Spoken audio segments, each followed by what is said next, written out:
All right, let's go and get started. Andrew, you want to grab something to eat, or are you going to wait? I'm going to wait. Okay. That's fine. All right. Well, this is the final session for PCT130. We've got Andrew and Nick up tonight, and their presentations are ready. We've got a lot of stuff to chow down on. So we only got two presenters. So load up quickly in between the two, and you can hang out afterwards. Take some home, definitely. Final grades will be posted by December 15th. Final thought. You guys have been a great class. Hope you learned some stuff in network security, and encourage you to take part next semester.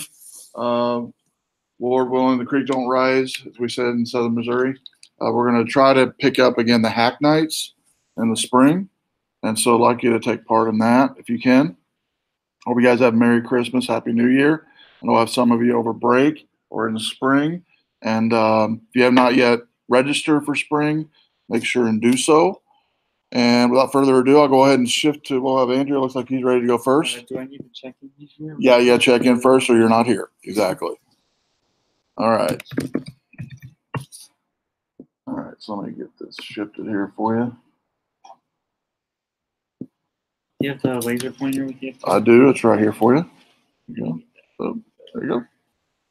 All right. Let me get it started for you.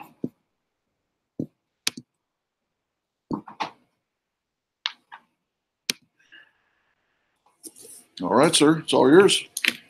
Okay. So in this class, we have discussed many different tools and pieces of technology that could be used both for good and bad. There's been a few tools in our lab, right, that we said, oh, we can use it for recovery of our personal stuff, or it could be used by a black hat hacker and steal data away from others.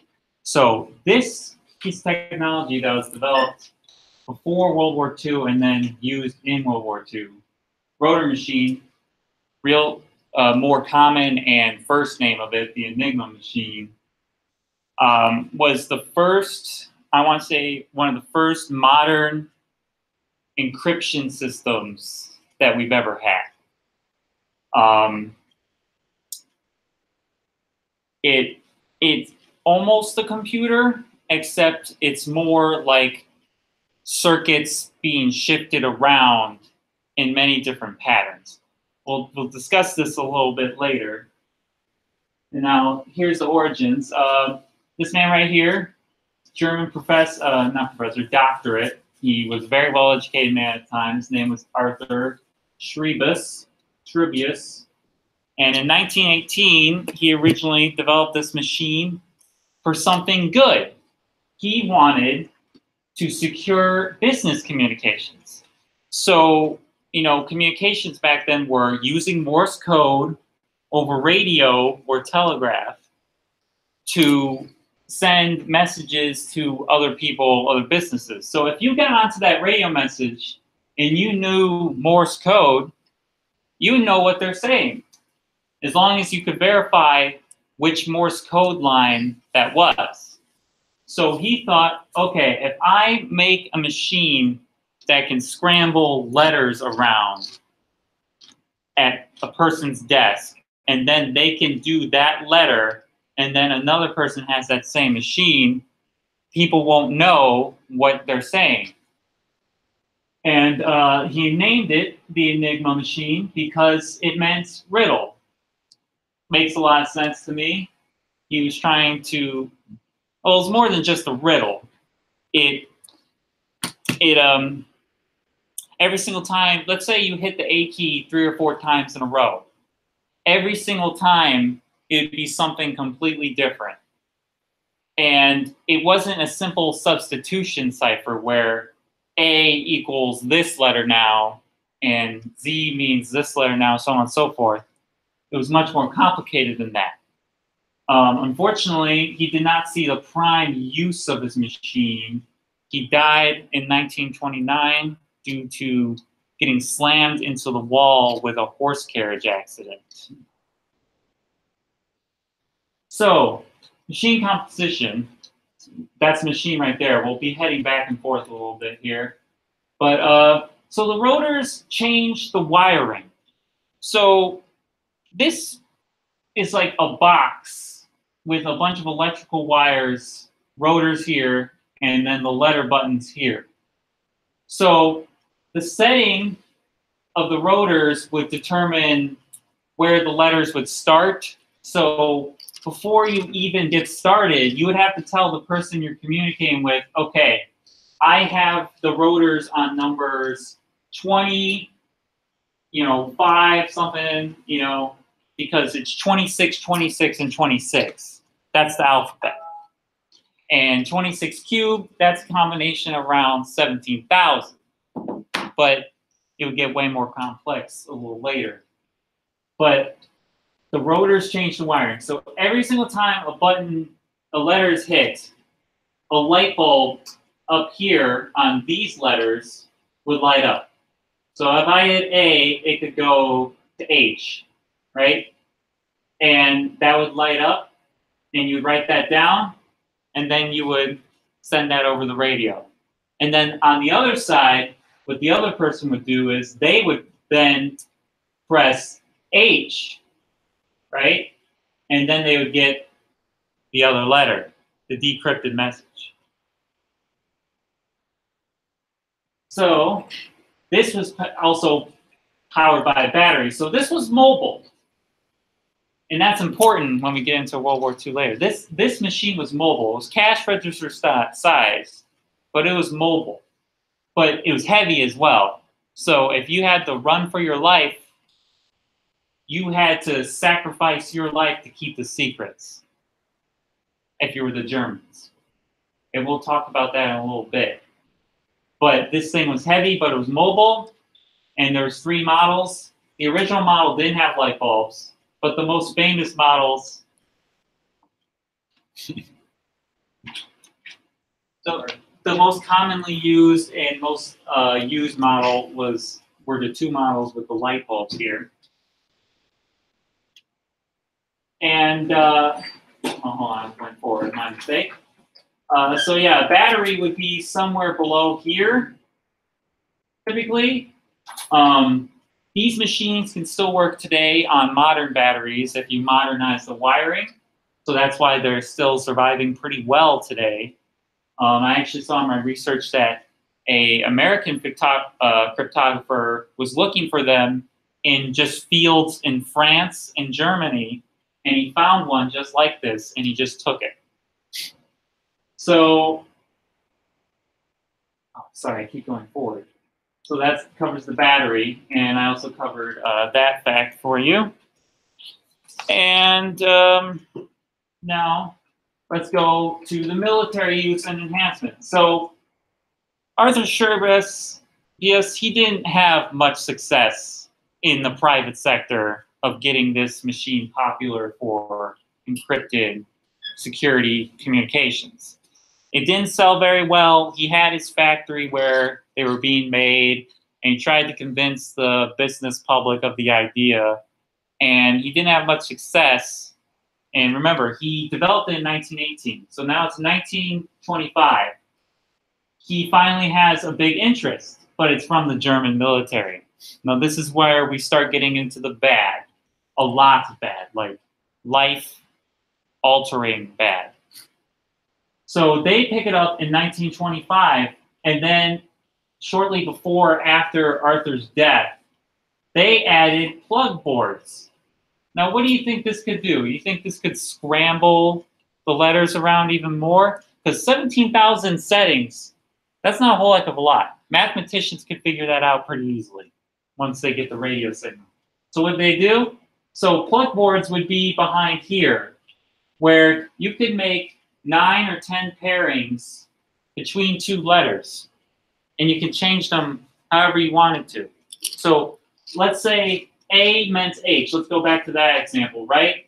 Well, if I pair A with a different letter here, that adds an extra letter way of scrambling where originally the A meant that letter now, but if I press the letter that I paired it with, this, let's say I paired it with K, right? Now K means that. So that plug board added a ton more scrambling to the whole situation. And also, I forgot to mention these rotors here. They kind of operated like minute hand, hour hand, second hand, where this one would go all the way up through 26, and then this one would go, once this made a full rotation, this would go up one, and then once this made a full rotation, that would go up one. So it was kind of like second, it's kind of the concept of second, minute, and hour. So when they added the plug boards, that's how many settings, individual settings, could be made. That is heavy encryption. When you don't have modernized computers or modernized calculators, that's really difficult to figure out.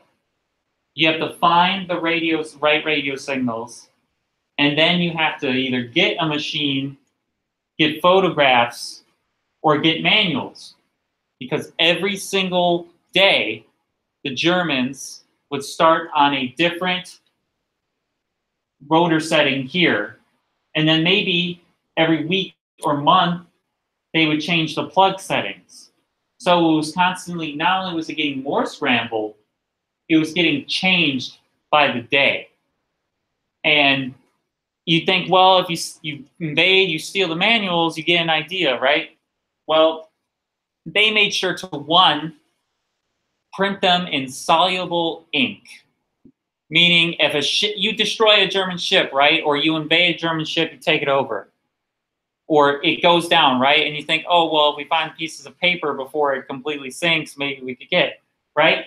But if it goes into the water, the ink, soluble, ink goes away, you don't know anything. Or they would burn it, shred it, whatever they could to destroy those manuals. Because that would be a huge key to them to stop the Germans. And now we're going to go to the World War II. So as I was discussing, this is the evil end of the machine, pretty much. So like I mentioned earlier, they used manual sheets, set them every day. Now, I mentioned this earlier, this disadvantage. If you were the radio man sitting in a trench somewhere trying to communicate with a ship a few miles away, you were the target and you were going to be slow because of the weight you had to carry. And also, it was easy to get off track because if the guy on the ship misses a letter, you're off alignment over here. When you're off, you will not know what you're trying to say here. It'll be completely different. And in 1931, French spy managed to get photographs of the machine. But that's about it. That wasn't too much progress. It gave them an idea of what it could be doing, the insides, you know, the churning of the circuits. But it wasn't enough.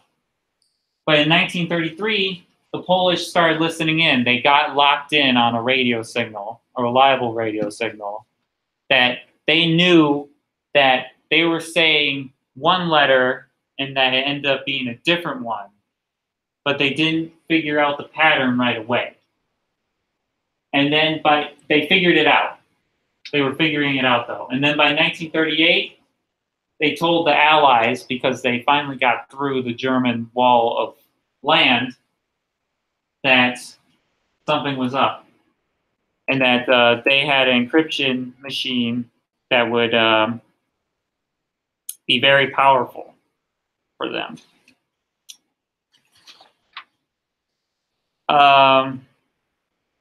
So one of the disadvantages, another disadvantage was if you got the radio signal, I mean, due to the lack of modern technology, once you found their radio signal, all you had to do was figure it out, and that was the hard part.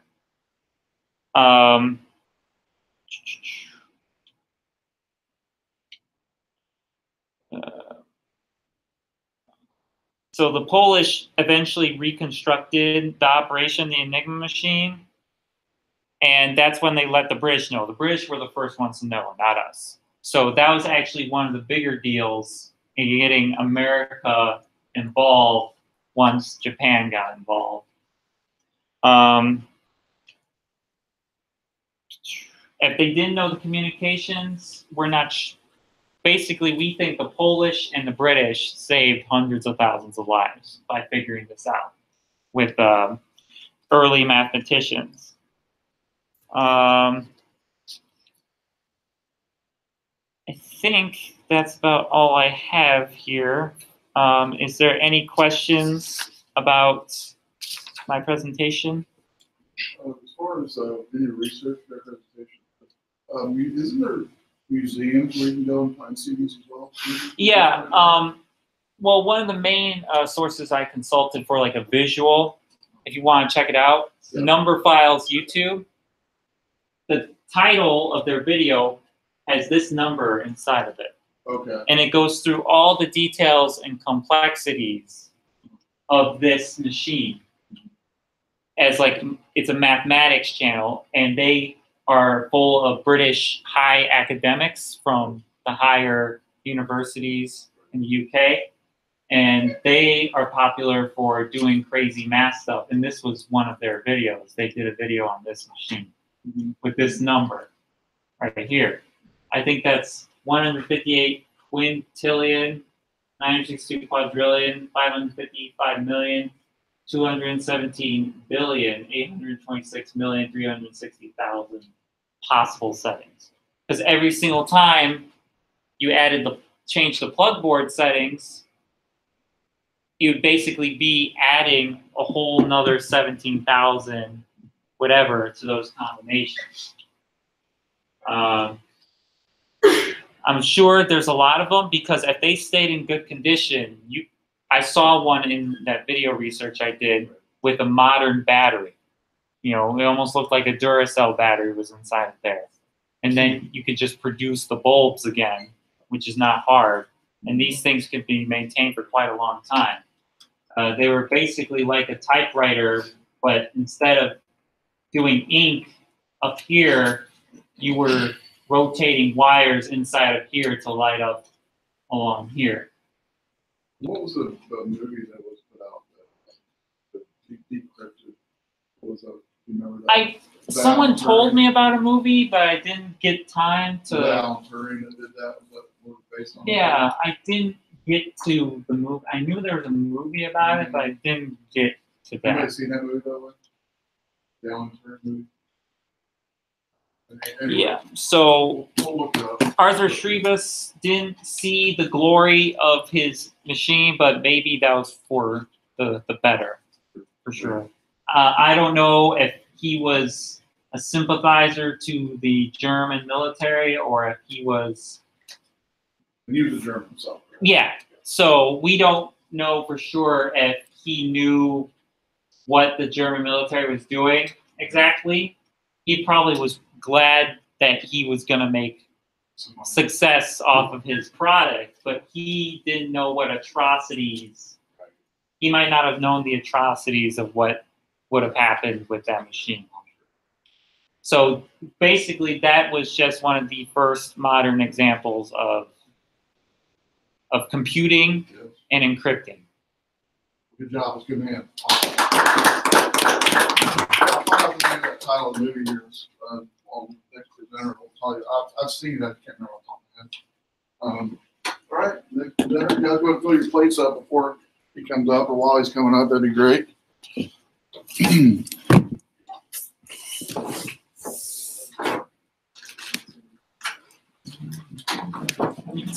something?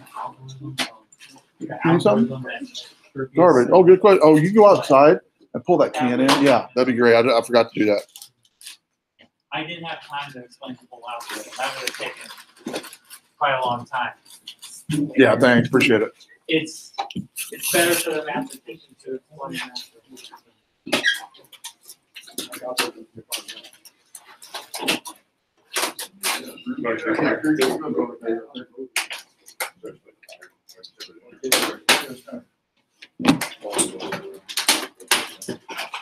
There we go. Like in the house, you keep putting the trash can as full as you can before you take it out. Yeah, so you can't move. Nothing can move inside of it.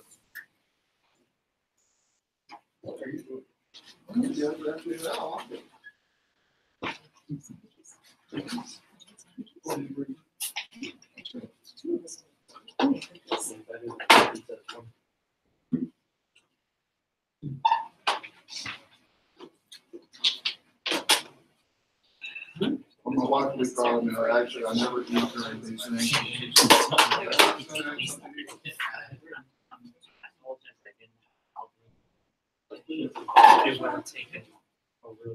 No, I thought it was great. I think it's a. It's gonna be so boring. Yeah, because that computers there yet. Computers weren't there until like the 40s. It's like mine. Everyone knew my antivirus. Right? Yeah. We know what it does. And then eventually got All yours, sir. All right. So my presentation is on passwords, the benefit of being more secure versus convenience. Before I start, I guess I have a quick question. It doesn't have to be necessarily now, but have you ever used a password on more than one account before, or a little bit of a variation of that same password on another account? So we'll kind of get back to that a little bit later. So last June, a standard called NIST, National Institute of Standards of Technology, changed the requirement for like accounts being made online and things like that for security purposes. So they require at least 8 characters minimum. You've probably seen that on if you're changing like your Apple ID password or your Google account. It'll check green when you hit that 8 character minimum that we all try to get to because we're sick and tired of making things longer than that. It also wants the ability to use special characters. Now, it doesn't actually require you to use one, but I highly encourage that you do use one. It also restricts sequential and repetitive characters. You can't just use 1, 2, 3, 4, 5, macaroni and cheese or anything like that, or repetitive AAAA. You can't use contexts that are regarding the site. The one thing that I can use an example for that in my company, with Active Directory, you can allow any type, and we went over this at a local computer level when we had to do password policies. We make it to where you can't have anything that regards the company, and we have it to where you can't use your initials and things like that. It just doesn't allow you. And some people, when they start the company, when we change it, they have problems like, I can't make my password, and then I have to go over the list and say, well, are you making it your initial? Yeah, nope, can't do it. Sorry, you're gonna have to think of something more clever than that. We don't. There's too much on the line for just to use your initials. And then commonly used passwords, they don't allow those. The one that I found really interesting was that they don't allow passwords obtained from previous breaches. I don't know how they would get that information, whether they have strict people that are in the organization that get those lists from dark web or buy them from some sort, but I did find that a little bit on the interesting side. The problems with convenience, as I probably already asked within the first one, is that you take that strong password that you made for your first account, whether it be your email address is a very popular one, because that's usually one of the first things we tend to set up when we hit that age to where we get to use the computer and our parents let us have an email address, because you're going to start getting emails for the things you sign up for and then your bills and whatnot. And then we duplicate that email, or we also varietize that same password on all the other accounts, because we just either we're not creative enough to think of something else that we really enjoy. Just like our phone number, they picked a certain length phone number for us to memorize those digits easier. That 9-digit, 7-digit tends to be very simple for us. If we go any higher, we tend not to remember them as much. Just like I said, it's super easy for you to remember these things, so you're only going to use the one password for all your accounts, but there's also big drawbacks to that. We'll go over that later. Problems with more security. if you were following the concept, if you're wanting to do more secure passwords, you're going to pick longer than 8 for sure. And we'll go over why the 8 is kind of not as great as we think it is. So you're going to have a different password for each account. So in a perfect world, they want us to have a different password for each account that we have. Not all of us have the greatest memory. I think of myself having a pretty good memory, and I have to remember a lot of things with being in IT in my workplace. So there's a lot of rules that I have to remember, a lot of quick fixes I have to remember if there's something that wasn't set up right. And having to remember so many different passwords is a pain. What the process that we used to use, and I'll give an example, we have loads of accounts. I mean, QuickBooks accounts, domain passwords, Office 365 credentials, not just for our business, but for other businesses. We have, the list is endless. I mean, Verizon accounts, we have just pages in it. We have an Excel file that set up as a table. If we create a new account, we put what the account description is, the username it's under, and then password and description, and then we save it. This is, of course, locked down to only certain users in IT, but that's a way to help us remember. The problem was, though, that what people would do is, I noticed, is that they would still do the same thing that I mentioned earlier. They would take the password that they would make originally, and you could tell who created the accounts because they would stick to that password. So yeah, we'd have 5 or 6 variations of totally different passwords, but you could tell who created those accounts because they would only varietize those. So we would still run into the same problem of, yeah, it's secure, we have different passwords, but they're all the same in a way. And then if you don't properly notate, so if we didn't put those in Excel, there would be no way for us to we would go through so many passwords and then we'd get locked out. And then we'd have to change the password and then we'd be back to square one. Another one would be for security for headaches would be MFA or multi-factor authentication or two-factor authentication. Some people don't like having to carry their phone around all the time, trying to sign in and go, oh crap, I got to get a text message or wait for a phone call. It's kind of a pain in the butt, especially if you're in a rush, like if you are trying to buy something. And this happened actually not too long ago. I actually had to go buy blinds from Lowe's, and they declined every single card I had, and I don't have anything on the cards. Well, I don't buy anything on my credit cards that much, and just seeing a big purchase like that, they're like, nope, blocking it. So I had to go on to Discover, and they're like, okay, we're going to send you a token. And the Black Friday sale ended in like 20 minutes. So I'm running out of time with trying to do those kind of things. The benefits and convenience, they're pretty short and sweet, easy to remember. You have the one login, faster login for all your sites because you're only going to use the one login, or you're using a variation of 2 to 3 of that one login. And then you're going to be able to focus on remembering other things and having to remember all your different passwords. You can focus on when your girlfriend's birthday is or something like that, because sometimes you may forget on that day. And then the benefits of security, peace of mind. I don't think there's anything bigger right now than peace of mind when it comes to anything with the accounts online.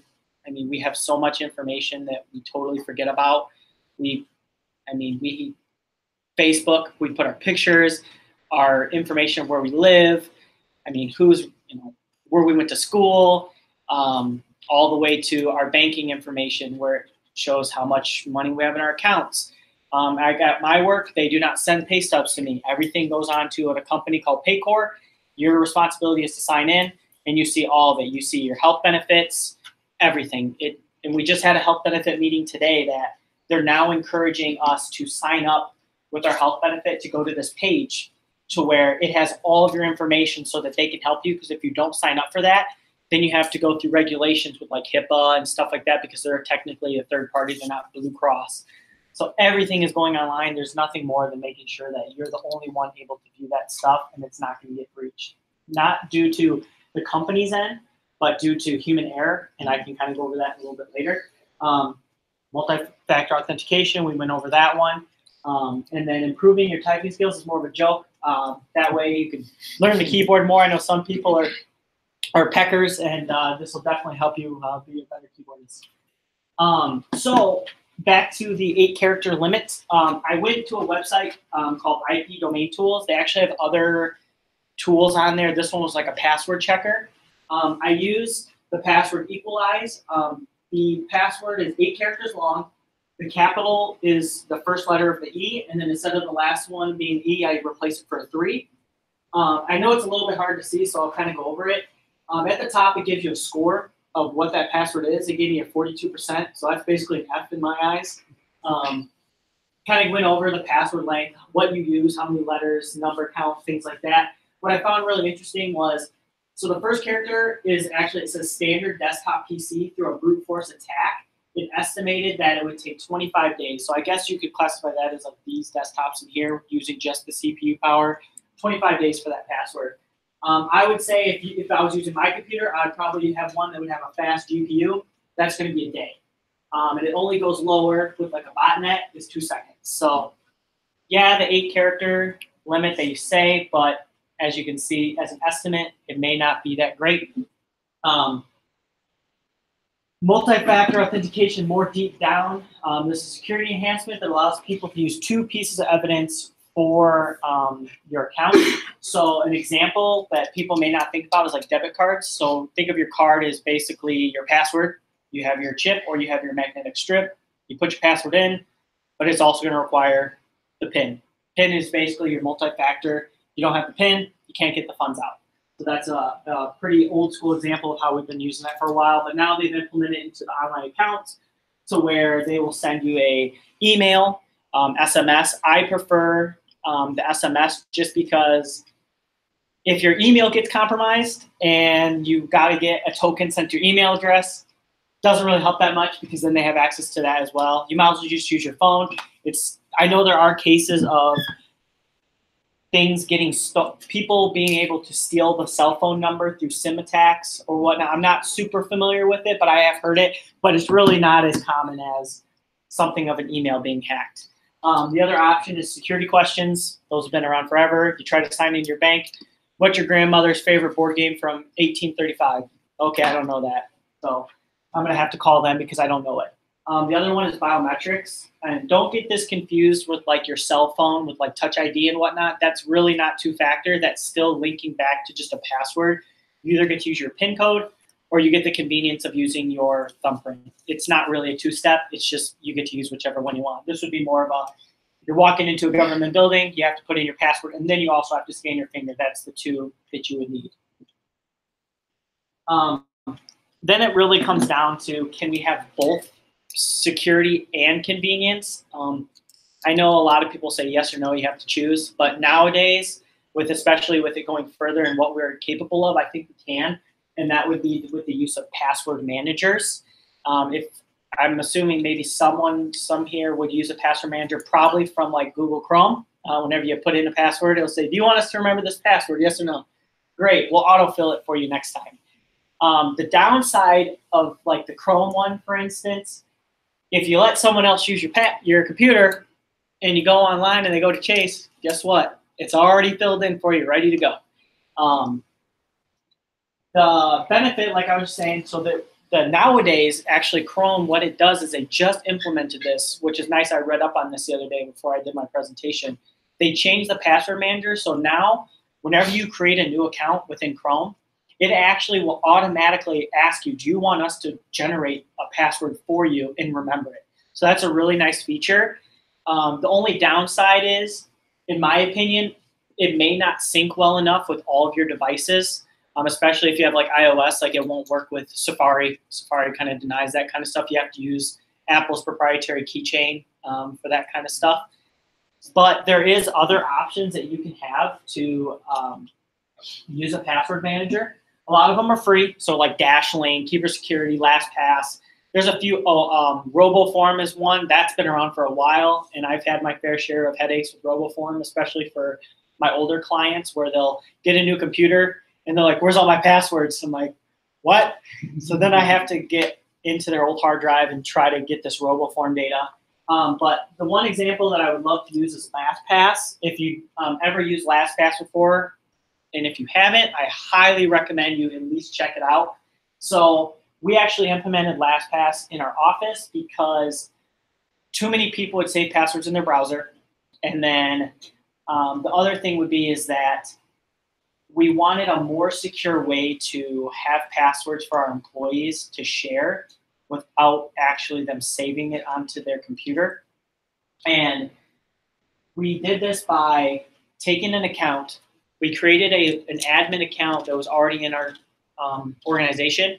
That got a LastPass account. All the passwords got auto-filled into that account, and we totally removed Chrome and Firefox and everything from their computers and put on enterprise versions where they were locked down to where we can turn off features like, do you want us to remember this, or autofill data. That stuff all got turned off, and we were able to put in the employee's information that we need to have access, and they can share it out on their LastPass. So all they have to do is click on it. They can't see the password. So if they leave, it's not an IT headache for us to have to change these passwords. They're all encrypted. They just have to hit go and it'll log in. So it's a really nice feature. But as far as like a personal user, it's definitely going to help you keep things secure, because instead of it auto-filling for you right away, you have to enter in what's called a master password through LastPass. Everything's encrypted and in the cloud. So that way, if you're using your like iOS phone and you need to get into things, you can go in your download your LastPass and it'll autofill that data for you. So it actually syncs things through nice and neat. So you do get to have randomized generated passwords like LastPass, and you get to have the convenience of not having to put them in all the time. And there was always a big problem like, okay, well, I just locked all my passwords down to one password. So what happens if someone breaks into that? Well, you can set up multi-factor authentication on your LastPass. That's going to solve that problem with having that on your phone. So some quick statistics at the end. 2 in 5 people receive a notice that their personal information has been compromised. I have had multiple times where my information has been compromised. I've had times where, maybe not necessarily all the way through, but I've had times where I have a client that has 100 employees. They're all remote, all over the US. Everything is done in Office 365. They do not have a server. Everybody's kind of free for all in a way. Before I started and helped them implement multi-factor authentication, I think I would reset 6 and 7 people's passwords a week due to phishing, and it's bad. Once that phishing hits and they download all those emails, they're in there. I can't just remotely remove that data. I mean, they have the emails. The best we can do is basically change your password and let your clients know my account was compromised. Do not click any of these links that came out. Same thing, had a password stolen or had the account hacked. So 2 in 5. 8 and 10 are worried about their online security. I would assume you have some way, shape, or form you're worried about your online security, especially mine would probably be my banking. I mean, I have 2 or 3 different bankings, and you just worry that what's going to happen, especially with the whole Equifax situation. And if you didn't know, I believe it's Argentina, where part of the Equifax was, the default admin credentials were admin and password. You never changed it. So that's just the idea that human factor comes into a lot of this, and not always due to a data breach. And that's why we did this for employees. People write down passwords and put them underneath their keyboards. And I've seen them I've seen them posted on their monitors. I just take them off. My boss doesn't say anything to me. I tell the higher ups, they don't say anything to me. They said, okay. And they can, chew me out later, quote unquote, when they really don't. 7 and 10 no longer trust passwords. That's fine. At least now we have the multi-factor authentication or any other type of reason to do that. And then 21% of people use 10-year-old passwords. I would believe it. I've been out to many houses that I would ask what their email password is and say, it always just go in for me. And I'm like, do you remember? And then I'll go to reset it, and it'll be like, you reset your password 8 years ago or 10 years ago. It's like, okay, that's why. 47% of people use passwords that are at least 5 years old. Again, still pretty bad. Most companies don't require you change your password. I've seen and read up on multiple data that some would say, don't change your password unless you really have to, because that's more things you have to remember. And then I have other ones saying you need to frequently change it every month. Our password policy is every quarter, so every 90 days, you're required to change your password, and you can't use the previous 10. And then on average, only 6 unique passwords are used to guard 24 online accounts. That's kind of why I asked how many of you are actually varietizing strongly, or are you just using the same pretty much password for all accounts? I've been there. I used to be terrible at it because I had so many other things going on in the workplace. I didn't want to deal with it. But ever since I implemented LastPass, I had LastPass basically just help me reset all my passwords, let it randomly generate, and I just keep it away. I don't have anything I need to do with it. And that will be the end of my So I have that LastPass website. Yes.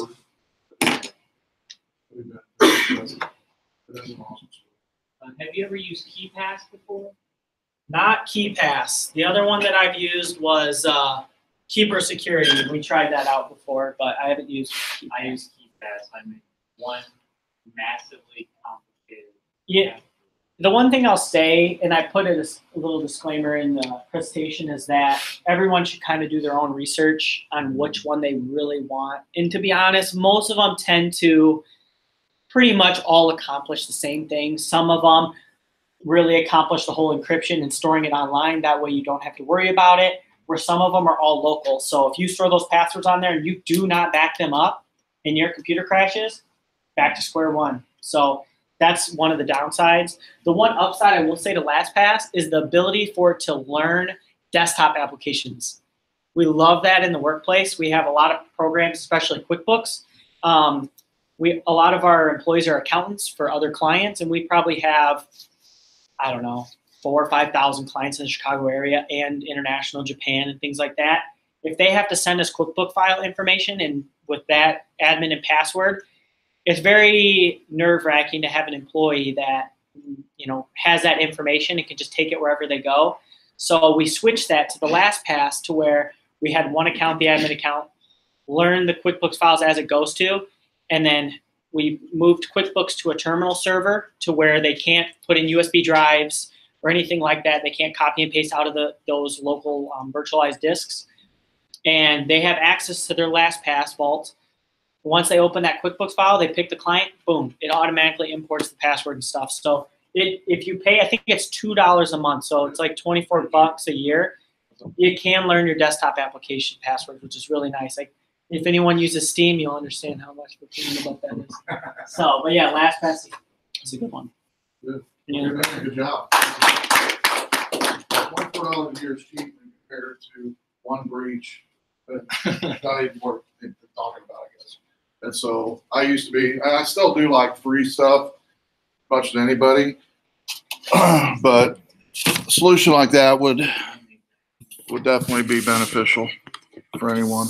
And I think they just, I think you mentioned Chrome in your study. My update on the MacBook, I noticed, well, even Safari now requires you it remembers your username and password, but every time there's a few accounts I use it for, it asks me to enter in the computer password in order to get it now. I noticed that was the latest update, which again is more secure than before, which was just like you said, anybody could use my computer could actually access that if they needed to. So, well, good presentations, awesome presentations, good stuff on both sides. Oh, and by the way, I did find the movie that I talked about that was in the Enigma was called The Imitation Game.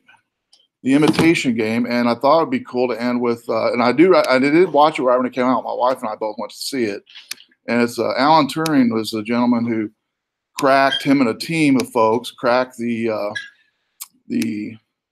machine, and it's he's an interesting character, very intelligent, but he was also homosexual, and so way back then that was very much looked down upon. In fact, you were put into an asylum basically and given drugs.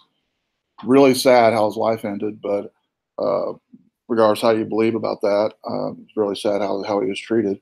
But anyway, he was the one who cracked the Enigma machine, and so anyway, I thought I'd show a trailer and recommend you guys to watch the movie because it's really a really good movie. And I think he did get notoriety like in the 80s. I think finally got posthumous award for doing it, but for all those years didn't get any notoriety for it.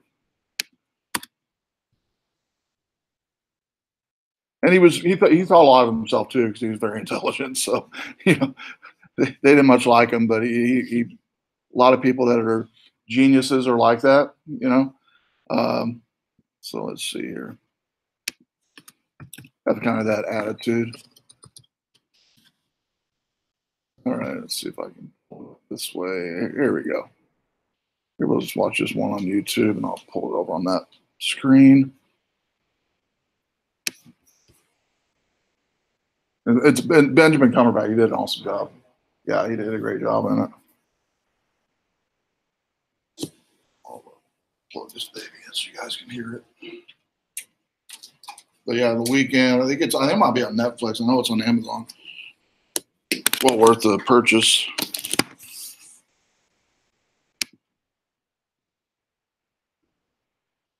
This is Anna, and this is Slack, her company's hub for collaboration. Teamwork on Slack. The imitation game.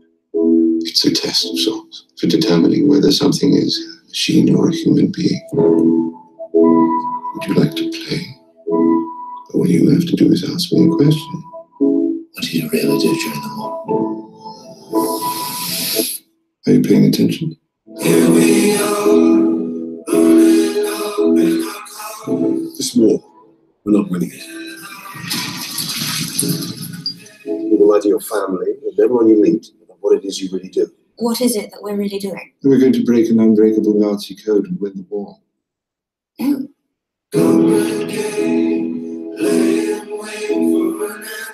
I'm designing a machine that will allow us to break every German message instantly. It's impossible. Sometimes it's the very people who no one imagines anything of who do the things that no one can imagine. Could machines ever think as human beings do? Most people say no. You're not most people. I'm just a mathematician. I know a lot of spies, Alan. You've got more secrets than the best of them. This is serious. They could send you to jail. What if I don't fancy her in that way? It's illegal. I just don't know if I can pretend. I'm at war with the clock. Tick, tock, tick, tock. And you are a useless machine. My machine will work. Not God, Alan. You don't get to decide who lives and who dies. So tell me, am I a machine? Am I a person? Turn that thing on! Am I a war hero? Burn everything. Am I a criminal?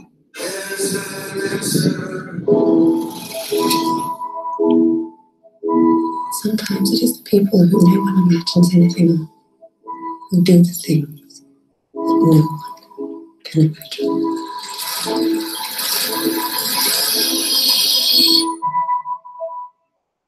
Yeah, really good movie. I definitely recommend I it. forgot to mention that the one that the British made was massive.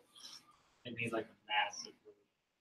Oh, yeah. This one you'll see. It mentions, Yeah, because the mobile version was more used by the yeah. That's why they wanted the smaller version. So Yep. Yeah. And they mentioned in the movie, they actually have a lot of the Enigma, the ones you pictured up there on your presentation throughout the movie. And they used, they would, they were able to intercept a couple of them. A lot of real ones. Yep. And they were able to intercept a few, and that's how he was able to figure it out. But it took a while to do, and nobody thought he could do it. And but anyway, it's a great movie, Imitation Game. Definitely recommend it. You guys watch it. It's a good watch, not only on what Andrew presented on, but also on the whole idea of what happened during that time frame. And so anyway, good presentations, great class. Hope you guys have a great Christmas. Spend time with your family. Try to spend some off time without computers and technology. I recommend that as well during your break. I try as much as possible. And so just turn the phone off, turn the TV off and your tablet and whatever else you got, and spend time with your family and friends. It's definitely the most important. So anyway, have a good time. See you next semester, some of you, and others I'll see you around. All right. Good job. Oh, and by the way, take stuff with you if you brought them. If you want it I do have a 110 class coming up. They can eat it if you don't want to take it with you. So it's up to you, whatever you want to do. How long did it take him to crack that code? You know? How long did it take him? On the movie, the Alan Turing, it took almost a year. I believe about a year. I believe is what it took. And he had a scientist about 4 or 5 other scientists that helped them. Yeah. It was a night and day, almost 24/7 working on it. It's crazy. Yeah, that's crazy. Yeah. But it was really, they had a scene in the movie. I won't try to give too much away, but the actual first one they cracked, it was like really like awesome. Yeah. They were just about ready just to tear it down and say, forget it. Yeah, I feel like you'd go crazy, just all those numbers, counts, Oh, like my, everything. yeah. I feel like that's insane. Yeah, exactly. So, yeah. I had a question too. So just yesterday I was looking, and I didn't know that the Macs, like so when you get a Mac, that their firewall, you have to enable it. Why is that? Well, why do all Macs like their firewall come disabled? A lot of it's because people, when they buy a Mac for years, have to disable it to do whatever functions they need to at work. Okay. And so that's one reason why for businesses that bought bulks of these that want to take control of it themselves, whether behind the firewall. Okay. So it's more meant for like company-wise. Company-wise, yep, Yeah, exactly. And if you notice, since Tim Cook took over Apple, Apple's kind of shifted. Still consumer, definitely, but you notice all their products now and stuff are pushed a lot more towards business use now. Yeah, like high graph. Yeah. Jobs didn't care about that. He didn't know. He dissed business. He thought businesses weren't worth spending time on. So, but Tim Cook spent a lot of time on. Yeah. So yeah, I just, and that's why iPads are like #1 use now in businesses now. Yeah. Oh yeah. I was doing some stuff for my other CS iPads. Yep. Exactly. Yeah. So. Yes, you're welcome. Thank you. And have a great break. Yeah. We'll be in touch over break and let you know when I get back from Texas. Yeah, great. We're trying to get into Texas. Did you find out anything, by the way? I need to still get my transcripts. It's my fault. Just busy with work and home. Okay, so. Gotcha. No, you do know you talk about the RDC one? Or you can get that on online. Did she tell you to get it on online services? It's not the official transcript. It's from a different school. Oh, from a different school, you got it. Okay, cool. Yeah. So I need to get that over. Okay, gotcha. And then talk to her because the one class I'd already taken. Yeah. They just need my transcripts just to verify. Oh, there you go. And then the other one, I need to know if they're going to. It says that they don't offer it again until next fall. Right. Which one is it? It's a Cisco one. One of the Cisco ones, yeah. Yeah. Gotcha. So I need to see. She gets when she finds out which one it is you need, I guess. Yeah. Don't substitute something if you have. Right. Cool. We're good. I'm glad you got in touch with it. I will keep in touch with you though, and. Yeah, just kind of end the loop on it. That'd be great. Absolutely. Cool. Appreciate Thank it. you. All right. Have a good break. Thanks. Merry Christmas. I'll leave like three waters behind. Oh, yeah, that'll work. It wasn't too popular, so but. No, I love water. That's all I'm there. Every once in a while, I'll have pop. So, cool, buddy. Well, good presentation. Yeah, I've always wanted to. I think it was, and I didn't get a chance to stop when I was in Washington, D.C. at the Smithsonian. I'm almost positive in the technology, one of the technology buildings, they had one of those machines. I'm almost positive. I didn't have time to visit. I just read some brochure. I've always wanted to see one. Now, granted, and it was functional too, like a lot of them are. They're actually functional. Like the one in the movie on the Imitation Game, they actually have a number of these that are functional still, like you were mentioning. Yeah, with modern you just gotta modernize it. If you gotta redo the wiring, you redo the wiring. Yeah. It doesn't really matter. The shell being original is the most important because that's the real value is the craftsmanship of that. Oh yeah. And the rotor, if you can keep. Well, if you think about it too, like you mentioned in your presentation, what was really not only it's such a small space advanced for its time, the battery being a portable battery they were using at that time, which was unheard of for any other type of device at that time. Yeah, and also having that number of settings available in something that's that small. Yeah. So a setting meaning each turn and then where the plugs were. And the typewriter box, right? What algorithm is on based on what you type before. Size of that pizza box, but a little higher. Yeah. Crazy. Yeah. Pretty ingenious that gentleman was. Hey, so you have another class, right? Yeah, 110, 7:30. So I'm gonna head out and I'll be back. But cool, thank you. Good presentation, Andrew. Yeah. And enjoy your break. You guys staying around home, or you guys travel any? I'm not. I think the Saturday before Christmas we go to Northwest Indiana for my mom's side of the family. Oh, okay. But now it's not at the grandparents' house anymore.